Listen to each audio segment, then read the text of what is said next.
সাতক্ষীরার মানুষকে আমি প্রচন্ড ভালোবাসি। আমি জানি আল্লাহর জন্য আপনারাও আমাকে ভালোবাসেন।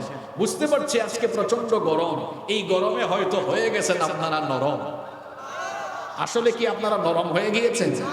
নরম হইলে তো আমার হওয়ার কথা, কথা বলছি আমি, তাহলে গরমে নরম হওয়ার কথা আমার, কিন্তু দেখা যাচ্ছে সেকেন্ডে সেকেন্ডে আমার অবস্থা আরো গরম হচ্ছে। নরম না, কিন্তু আপনি নরম হয়ে গেলে তো চলবে না। আমরা কয়েক মিনিট মনোযোগী থাকতে পারবো তো? অসংখ্য মা বোনেরা এসেছেন, আল্লাহ তাদেরকেও কবুল করে। মা বোনদের মর্যাদা ইসলামে কম না বেশি? সর্বপ্রথম ইসলাম কবুল করেছেন পুরুষ না মহিলা? আবার ইসলামের জন্য জীবন দিয়েছেন পুরুষ না মহিলা? তাহলে ইসলামে পুরুষের মর্যাদা বেশি নাকি নারীর মর্যাদা বেশি?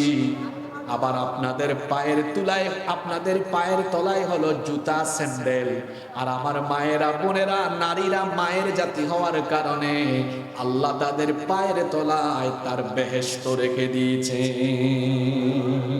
আল্লাহ আমার মা বোনরা যারা এসেছেন সবাইকে কবুল করে নেন, বলেন আমিন। যে একটি আয়াত আমরা তেলাওয়াত করেছি, এবার সে আয়াত থেকে আমরা আলোচনা আরম্ভ করব ইনশাআল্লাহ। আমরা প্রাণ ভরে মন খুলে সওয়াবের নিয়তে এই আয়াত আমার সাথে যারা পারেন পড়তে পারবেন না ইনশাআল্লাহ?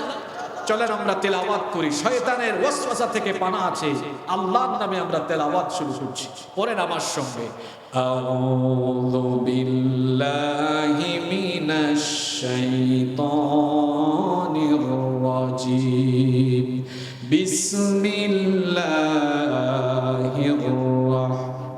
রাহমানির রাহিম। কাইফা তাকফুরুনা বিল্লাহি ওয়া কুনতুম আমওয়াতান ফাআহইয়াকুম সুম্মা ইউমীতুকুম সুম্মা ইহয়ীকুম সুম্মা ইলাইহি তুরজাউন। ইরশাদ হচ্ছে, কাইফা তাকফুরুনা বিল্লাহি ওয়া কুনতুম আমওয়াতা, কিভাবে তোমরা আল্লাহর সাথে নাফরমানি করো, কিভাবে তোমরা আল্লাহর সাথে কুফরি করো। ওয়া কুনতুম আমওয়াতা,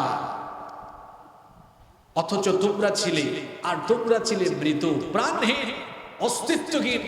ওয়া আহইয়াকুম ফাআহইয়াকুম, অতঃপর তিনি তোমাদেরকে প্রাণ দিয়েছেন, জীবন দিয়েছেন। সুম্মা ইউমীতুকুম, অতঃপর তিনি তোমাদের মৃত্যু ঘটাবেন।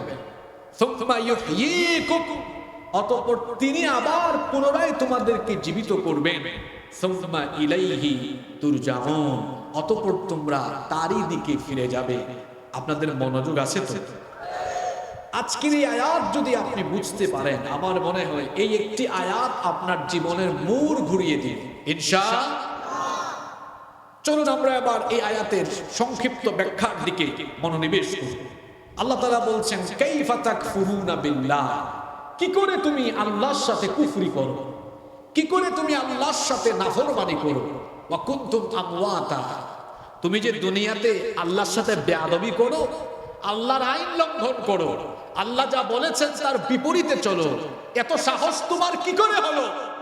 ওয়া কুনতুম আমওয়াতা, তুমি তো কিছুই ছিলে না, তুমি মৃত ছিলে, মৃত, তুমি ছিলে প্রাণহীন, অস্তিত্বহীন।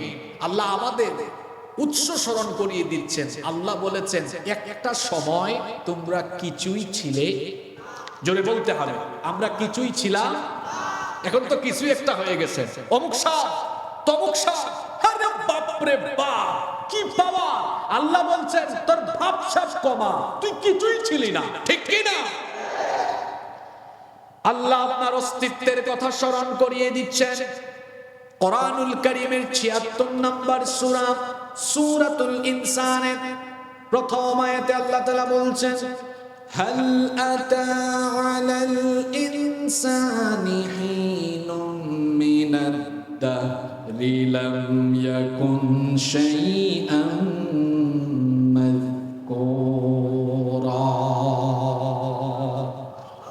মানুষের জীবনে কি এমন একটি সময় ছিল না যখন সে উল্লেখ করার মতো কিছুই ছিল না? তার নাম নিশানা ছিল না, ঘর বাড়ি ছিল না, গ্রাম ছিল না, পোস্ট অফিস ছিল না, উপজেলা ছিল না, জেলা ছিল না, কোনো ঠিকানাও ছিল না। কালের অন্তর্বাসে এমন একটি সময় তার জীবনে চলে গিয়েছে যখন সে উল্লেখ করার মতো কিছুই ছিল না, পরিচয় দেওয়ার মতো তার কিছুই ছিল না। সে ছিল অস্তিত্বহীন, সে ছিল প্রাণহীন, একেবারে কিছুই সে ছিল না। কিভাবে তার অস্তিত্ব হলো, কিভাবে সে প্রাণ লাভ করলো, কিভাবে সে কিছু একটা হয়ে গেল? এবার আল্লাহ তাআলা বলছেন, শোনো কিভাবে তুমি কিছু একটা হলে। কোরআনুল কারীমের 23 নম্বর সূরা সূরাতুল মুমিনুনের 12 নম্বর আয়াত থেকে আল্লাহ তাআলা ইরশাদ করছেন, ওয়ালাকাদ খালাকনাল ইনসানা মিন সুলালাতিন মিন তিন সুম্মা জাআলনাহু নুতফাতান ফি ক্বরারিন মাকিন ثم خلقنا النطفة علقة فخلقنا العلقة مضغة فخلقنا المضغة عظاما فكسونا العظام لحما ثم أنشأناه خلقا آخر فتبارك الله أحسن الخالقين।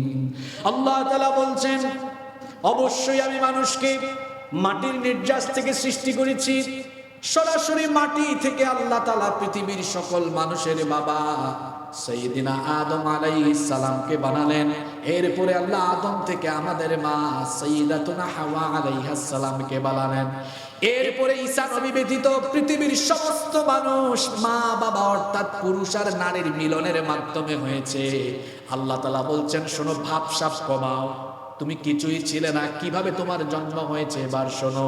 আল্লাহ তাআলা বলছেন, সুম্মা জাআলনাহু নুতফাতান ফি ক্বরারিন মাকিন। পুরুষের এক ফোঁটা স্পাম, এক ফোঁটা শুক্রাণু, এক ফোঁটা নাপাক পানি, এটা থেকে আমি তোমার সৃষ্টি আরম্ভ করলাম। ওই নাপাক পানি ফোঁটাকে আমি নারীর জরায়ুর ভেতরে সুরক্ষিত আধারে একটি জায়গার মধ্যে আমি রেখে দিলাম। এরপরে আমি সেই শুক্রবিন্দুকে, সেই স্পাম ফোঁটাকে আমি জমাট বাঁধা রক্তে পরিণত করলাম। এরপরে জমাট বাঁধা রক্তকে আমি গোশতপিণ্ড বানালাম। এরপরে সেই গোশতকে আমি বড় একটা হাড্ডিতে রূপান্তর করলাম। তারপরে হাড্ডির উপরে গোশতের পোশাক পরিয়ে দিয়ে তোমার একটা স্ট্রাকচার আমি দিলাম।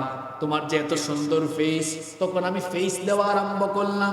তখন আমি তোমার চক্ষু দিলাম, নাক দিলাম, ঠোঁট দিলাম, দুই কান দিলাম, হাত পা দিয়ে সুন্দর একটা আকৃতি দিয়ে তোমার মায়ের গর্ভের ভেতরে আমি তোমাকে রেখে দিলাম।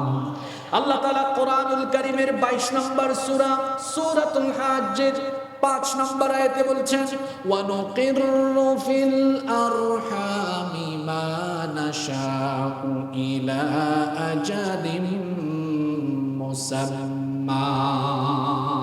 অতঃপর তোমার মায়ের গর্ভের ভেতরে আমি আল্লাহ একটি নির্দিষ্ট সময় পর্যন্ত রেখে দিলাম, 9 মাস 10 মাস। যখন সেই সময়টা ফুরিয়ে গেল, সময়টা শেষ হয়ে গেল, তখন আমি আল্লাহ কি করলাম শোনো, সুম্মা নুখরিজুকুম তিফলা, ছোট্ট একটা বাচ্চার সাইজে তোমার মায়ের পেটের ভেতর থেকে বের করে দুনিয়াতে আমি আল্লাহ তোমাকে নিয়ে আসলাম। আল্লাহু আকবার। তাহলে কি বুঝলেন? এই দুইটা আয়াত গবেষণা করে দেখেন। আল্লাহ বলেছেন 7টি স্টেপে 7টি পর্যায়ে মানুষ বানিয়েছি। বিজ্ঞানগত ফুটানি করে আজকের হিউম্যান এমব্রায়োলজি, ভ্রূণতত্ত্ব নিয়ে যারা গবেষণা করেন, তারা গবেষণা করে দেখেছেন 7টি পর্যায়ে মানুষকে বানানো হয়েছে। আর এই 7টি পর্যায়ের কথা আল্লাহ সূরা মুমিনুনের 12 থেকে 14 নম্বর আয়াতে বড় সুন্দর করে তুলে ধরেছেন। বলেন সুবহানাল্লাহ।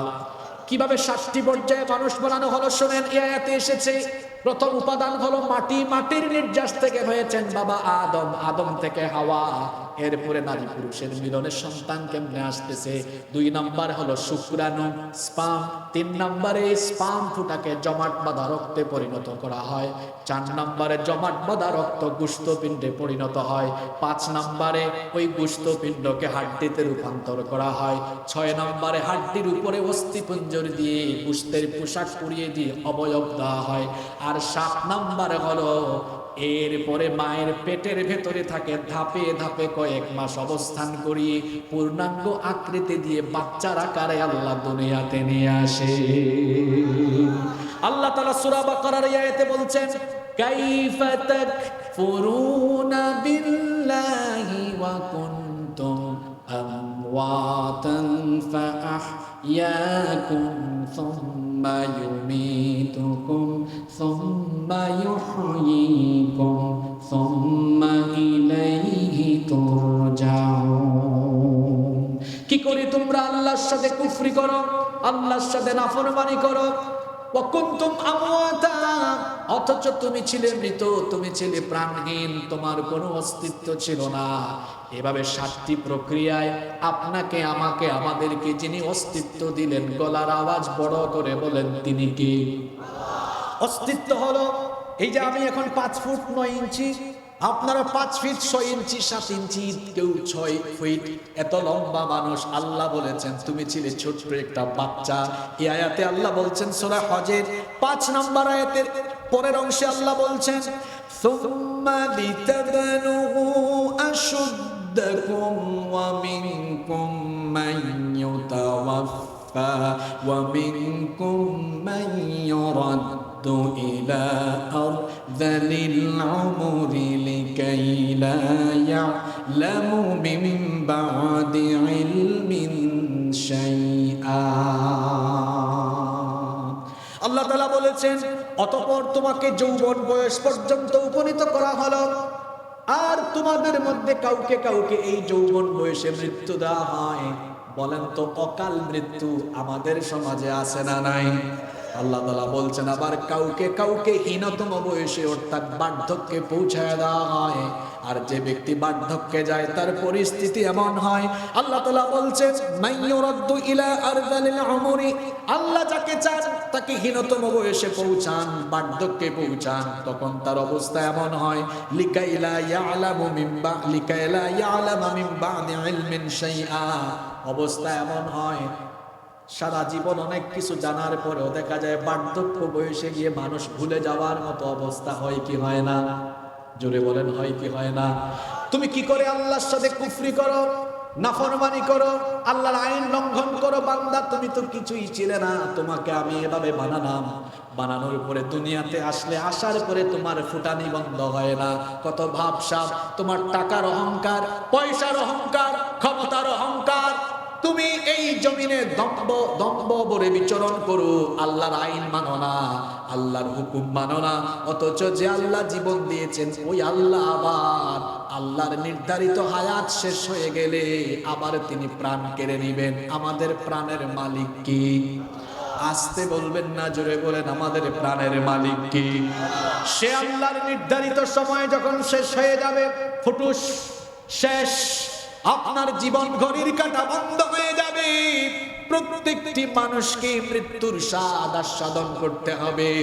এজন্য আল্লাহ কোরআনে কারীমের 3 নম্বর সূরা আলে ইমরানের 185 নম্বর আয়াত, কোরআনের 21 নম্বর সূরা আম্বিয়া এর 35 নম্বর আয়াত, কোরআনে কারীমের 29 নম্বর সূরা আনকাবুতের 57 নম্বর আয়াত, 3 সূরার 3 আয়াতে আল্লাহ একই কথা বলেছেন, কুল্লু নাফসিন যায়িকাতুল মাউত, every soul will take the test of death, প্রত্যেকটি প্রাণসত্তাকে মরণের স্বাদ আস্বাদন করতে যেখানেই থাকবেন মৃত্যু আপনার সাথে এসে সাক্ষাৎ করবে।